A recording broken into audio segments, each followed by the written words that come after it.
Welcome back to OU Nightly Sports. I'm Haley Hughey. The 168 chairs spread across this lawn represents the lives lost. Reported seeing a green laser shine into his cockpit. It's part of the Great Shakeout, a U.S.-sponsored program which educates people how to respond to earthquakes. This past game alone had a combined total of 36 tackles. Way to go, Strike. Way to go, Strike. The OTA is hoping to finalize plans for this turnpike by the end of this year and begin building by early 2017. But little did she or her teammates know that this would be the last time she would compete for the rest of the season.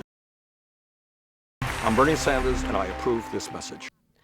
Unlike Iowa and New Hampshire, Oklahoma isn't a state that usually sees many political ads. However, this primary, Oklahomans are seeing something different. Democratic candidates spending a lot of money on TV advertisements. All the races are up in the air right now, and that means that Oklahoma may actually play a role this year. In past years, maybe not as much. Ads like these can cost a candidate up to $800 per slot. So far, Bernie Sanders has spent $400,000 in Oklahoma, which is $100,000 more than he spent in Massachusetts. Hillary Clinton plans to match him. The fact that the primary is open on the Democratic side on March 1st, that independents who've previously been shut out of primaries in this state actually have an opportunity to vote in a primary. Now, that could lead to increased excitement and interest in the Democratic primary. Republican candidates have been slower to purchase presidential ad space. Political media experts say that will most likely change before Super Tuesday. We've seen a bit of a mixed bag when it comes to outcomes. So on the Democratic side, we have more of a contest than we thought we would. We won't know till Tuesday who will win the Oklahoma primary, but we already know who one big winner is: ad salesman. Haley Hughey, OU Nightly for KOCO5 News.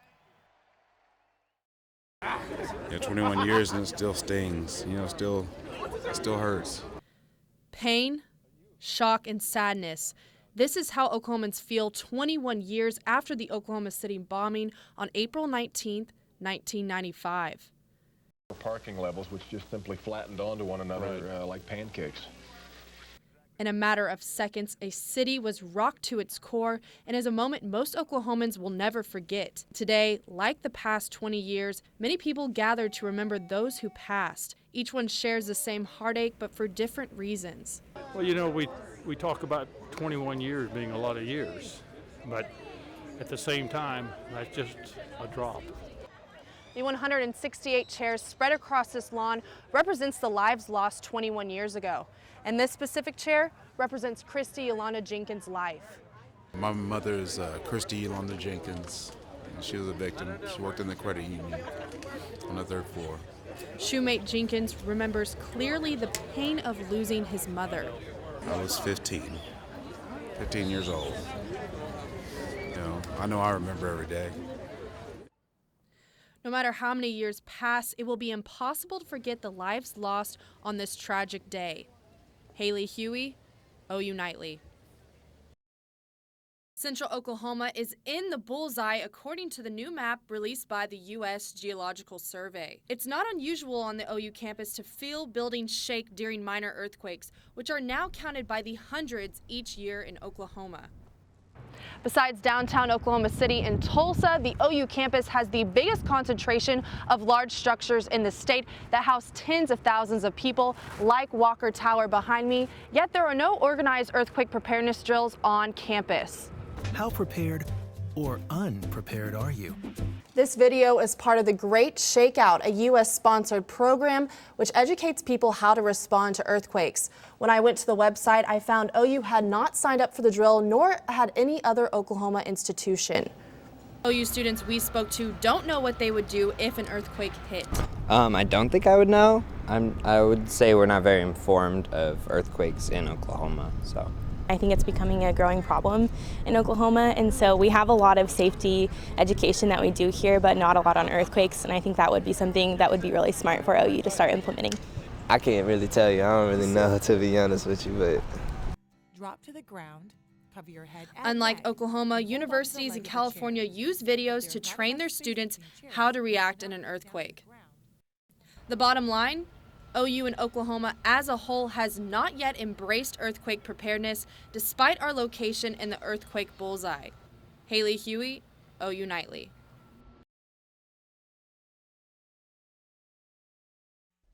Oklahoma budget cuts target those who can least afford it. The state capitol is in need of a makeover, and some Oklahoma public schools are suing the state. Stay tuned for this and more tonight on OU Nightly.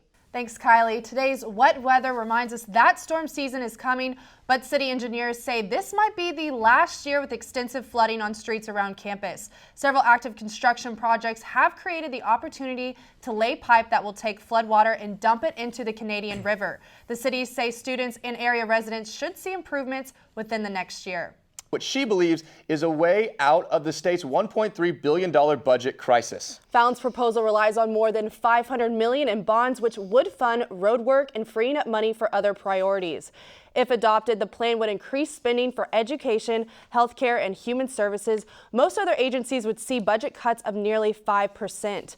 The governor also called for increasing revenue through a variety of sources, including $240 million from tax sources like advertising sales and NBA tickets, and $333 million from government accounting reforms. Of course, the big stumbling block is that the proposal needs legislative approval. Make sure you turn on your TVs for that. You know, I hate being this kind of fan, but being from Dallas, I think I'm going to jump back on the Mavs bandwagon. I hate to say it to you guys, but... Okay, so what, just because the Mavericks, like, pick up a game win? Yes, I think I'm back on. So if the Thunder win tonight, are you going to, like... I might go back. We are surrounded by majority Trump fans. There are some Cruz fans sprinkled around. Right now it seems like Cruz is in the lead. Trump and Marco Rubio are kind of, in the tight race for second place. Everyone seems excited here. They are really rooting for Trump. OU really struggled with stopping the run this weekend and couldn't quite force Texas to start throwing the ball, which the Longhorns took to their advantage. UT ended up with 313 yards rushing and only 55 passing. Our defense line basically invited Texas to run the ball, and on top of that, we weren't adjusting to their calls or playing nearly as physical as Texas.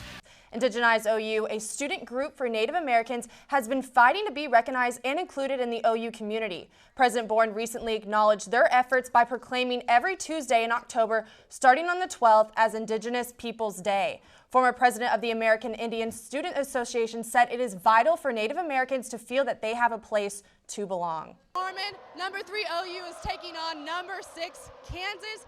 The Sooners, we have Sooner too. The OU is looking for a win after their tough loss in Lawrence a couple weeks ago. They went into triple overtime. Buddy Hield had an incredible 46 points. However, OU just couldn't quite pull through. Eden Fire Captain is on paid administrative leave for allegedly directing a laser light in the cockpit of planes. The FAA and Eden Fire Investigation Center is on Captain Denton Morgan, a 17-year department veteran. Eden police say that a UPS pilot landing at Eden's Regional Airport reported seeing a green laser shine into his cockpit. Morgan reportedly told police he was medicating his cattle with a dart gun that has a laser attached to it, and that's likely what was shining into the aircraft.